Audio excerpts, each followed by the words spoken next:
নববর্ষের সকাল শুরু দেবদেবীদের আরাধনার মধ্যে দিয়ে। এদিন সকালে পুজো দিতে বহরমপুর বিষ্ণুপুর কালী মন্দিরে ভক্তদের লম্বা লাইন লক্ষ্য করা যায়।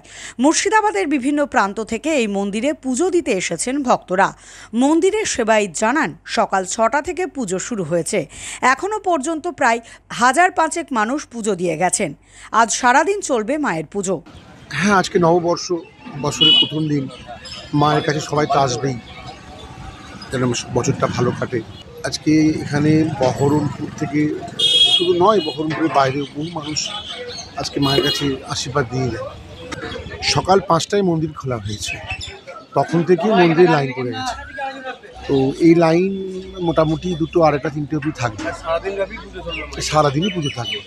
নতুন বছর ও বৈশাখ মাস উপলক্ষে মন্দির কমিটির পক্ষ থেকে ভক্তবৃন্দদের জন্য জল ও শরবত পানের ব্যবস্থা করা হয়েছে।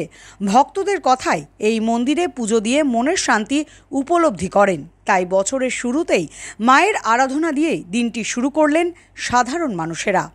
মায়ের কাছে তো চাইবো যে মা সবাইকে ভালো রাখুক, সুস্থ রাখুক, এটা। আর মার কাছে যা চাই তাই পাই। যখনই আসি আমি এখানে খুব খুশি হয়ে যেতে পারি। আমি প্রতিবারই আসি পয়লা বৈশাখে। মা তো আছে বলেই তো আসি। বাংলা টুডে নাও।